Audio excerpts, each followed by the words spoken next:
प्रेमा माई, प्रेमा माई, प्रेमा माई, कहाँ हैं आप? मैं आपके अतिथियों को लेकर आ गया।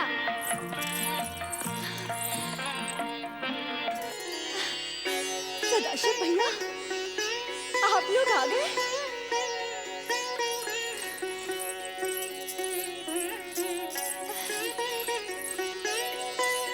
अरे सदाशिव भैया,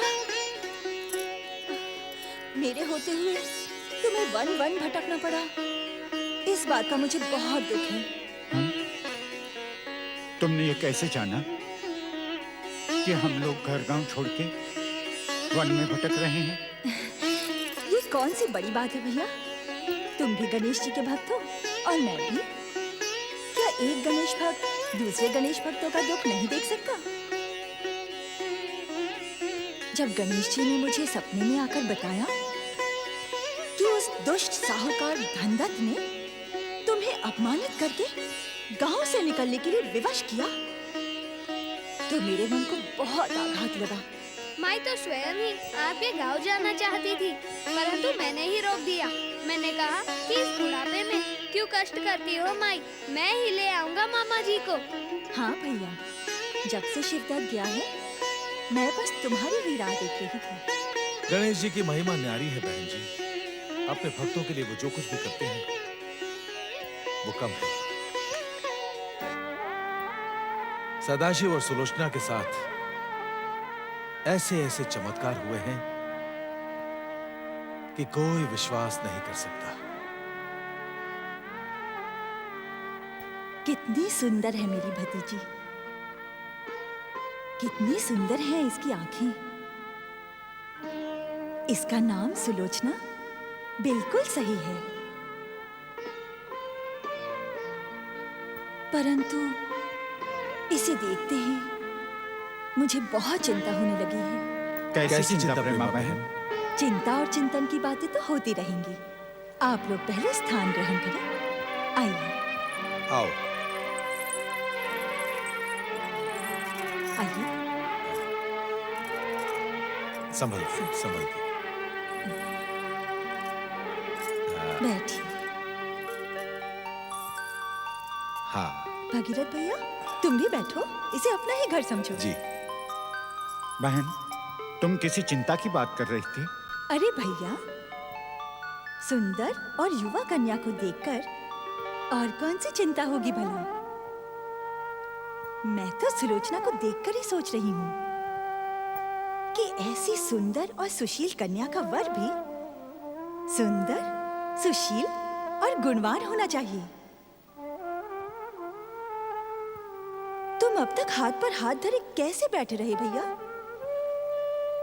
किसी योग्य वर का हाथ क्यों नहीं ढूंढा? भीतर जाना चाहती हो बहन? मेरे साथ आओ।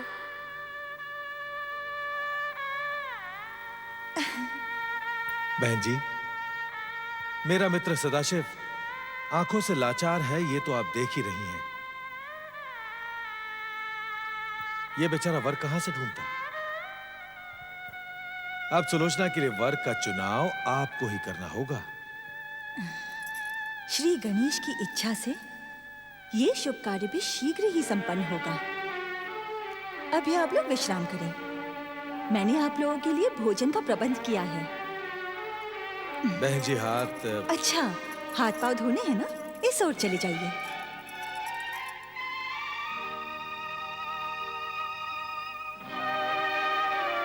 प्रेमा बहन जी भैया। एक बात पूछूं? बुरा तो नहीं मानोगी? भाई की बात का जो बहन बुरा माने, वो बहन कहलाने के योग्य नहीं होती। पूछिए भैया, क्या पूछना है? बहन, मेरी बहन का नाम प्रेमा नहीं है। वो तो मैंने ऐसे ही सुलोचना को ढाढ़स देने और गांव छोड़ने के लिए कह दिया था। मेरी बहन का नाम तो कावेरी है। बचपन में उसे देखा था, अब न जाने वो कहां होगी। भाई के मन की पुकार और भाई का दिया हुआ नाम भला बहन कैसे ठुकरा सकती है? जब गणेश जी ने मुझे सपने में आकर बताया कि तुमने कावेरी के स्थान पर मुझे प्रेमा पुकारा है, तो मैंने अपना नाम प्रेमा ही रख लिया। बहन, कहीं तुम... हम नहीं भैया, हम सब गणेश जी की इच्छा से जीवन की गति पाते हैं। सच तो ये है भैया कि मेरा कावेरी नाम मेरे पतिदेव प्रेमराज को भी ठीक नहीं लगा। उन्होंने मेरा नाम बदलकर प्रेमा रख दिया, प्रेमराज की प्रेमा। अब नाम छोड़ो भैया, चलो हाथ पाँव धो लो, भोजन तुम्हारी प्रतीक्षा कर रहा है। ठीक है, जैसी गणेश जी की इच्छा। चलो।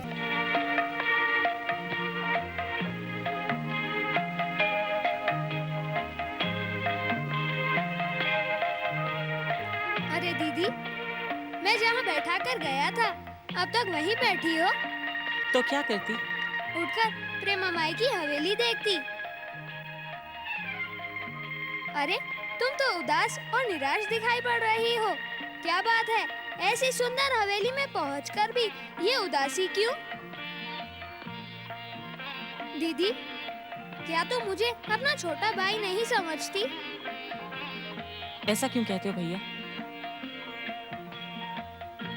जब से तुम मिले हो तब से ऐसा लगता है जैसे मुझे अपना खोया हुआ भाई मिल गया है। क्या सचमुच तुम्हारा भाई खो गया था? हाँ भैया, तब मैं बहुत छोटी थी। मुझे तो उसका चेहरा भी याद नहीं है। बाबा से उसके बारे में बात करती हूँ तो वे रोने लगते हैं, इसलिए उसकी बात करना ही बंद कर दिया मैंने। कैसे खो गया था वो?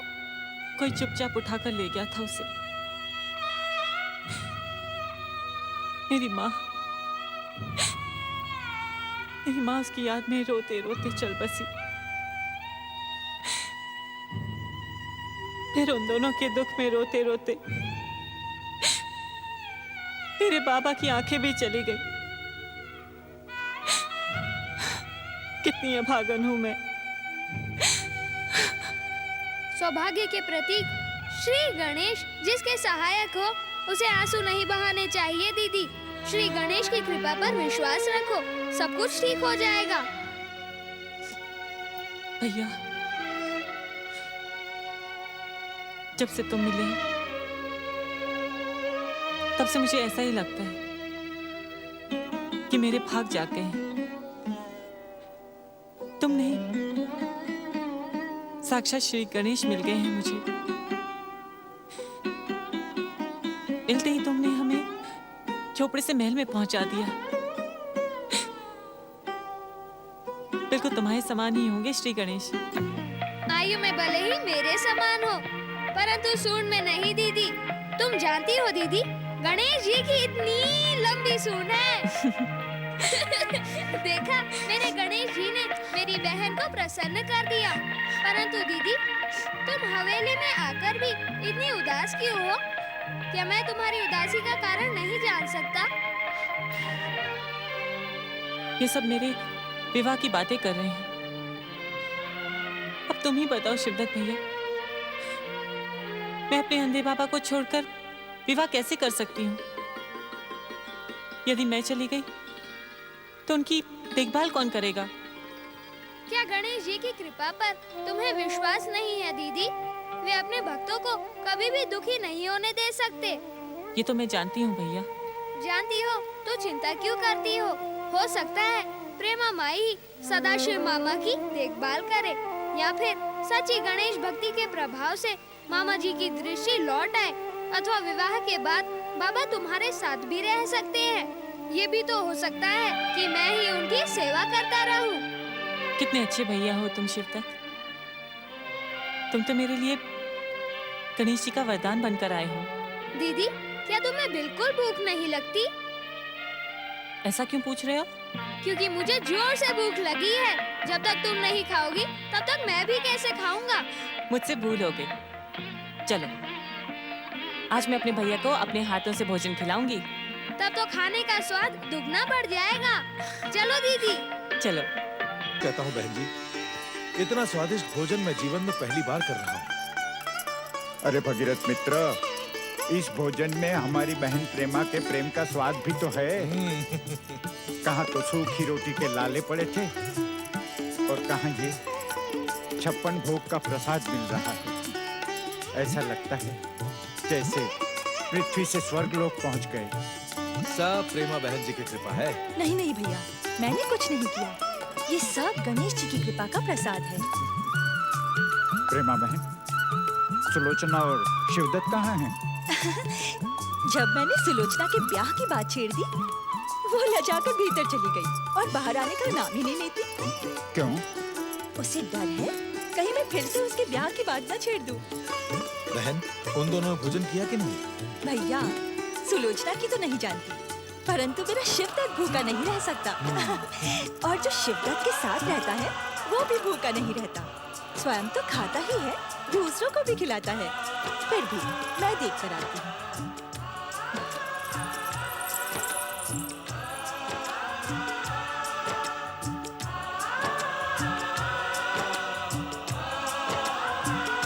भगीरथ मित्र, हाँ? तुमने मित्रता के नाम पर गणेश भक्ति का जो मंत्र दिया है, वो उपकार हम कभी। सब करने और कराने वाले तो गणेश जी हैं। हम सब तो निमित्त मात्र हैं। यदि धन्यवाद देना हो तो गणेश महाराज को धन्यवाद दो। मैंने कहा था ना, मेरा शिवदत्त भूखा नहीं रह सकता। सुलोचना और शिवदत्त साथ साथ बैठकर भोजन कर रहे हैं। आज शिवदत्त को मेरी याद तक नहीं आई।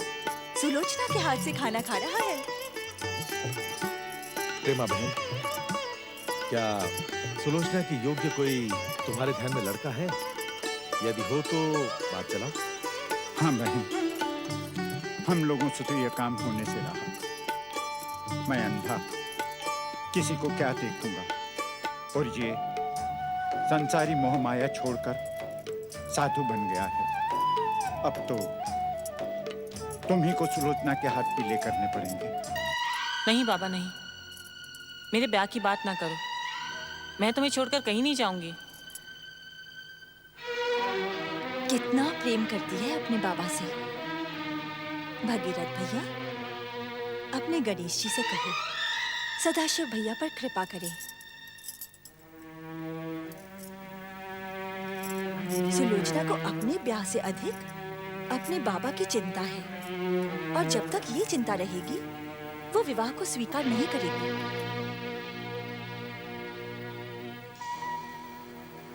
शिवदत्त भैया, शिवदत्त भैया, कहाँ हो तुम शिवदत्त भैया? भोजन छोड़कर कहाँ चले गए? शिवदत्त भैया, शिवदत्त भैया, प्रेमा बुआ, शिवदत्त न जाने कहाँ चले गए हैं। उन्होंने भोजन भी नहीं किया। मैं यहाँ उठकर आई और वे चले गए। शिवदत्त की लीला शिवदत्त ही जाने। वो कब कहाँ जाता है, कब लौट आता है, इसका पता ही नहीं चलता। तुमने तो भोजन कर लिया ना? शिवदत्त नहीं आएगा तो मैं... तुम शिवदत्त की चिंता ना करो। किसी की पुकार सुनकर गया होगा। किसकी पुकार? ये तो मैं भी नहीं जानती सुलोचना। हाँ, इतना अवश्य जानती हूँ कि वो किसी की पुकार अनसुनी नहीं करता। जाओ, तुम भोजन कर लो। परंतु बुआ...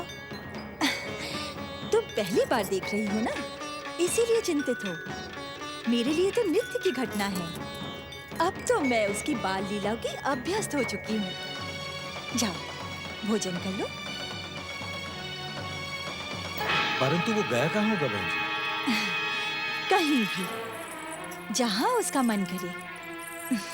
किसी के रोकने से वो रुकने वाला नहीं। उसके जी में जो आता है वही करता है। उसकी चिंता ना करो। हम उसकी चिंता कैसे न करें बहन? सदाशिव भैया, यदि करना ही है तो उसका चिंतन करो। अर्थात? अर्थात का अर्थ अपने हृदय में विराजमान श्री गणेश से जानने का प्रयास करो।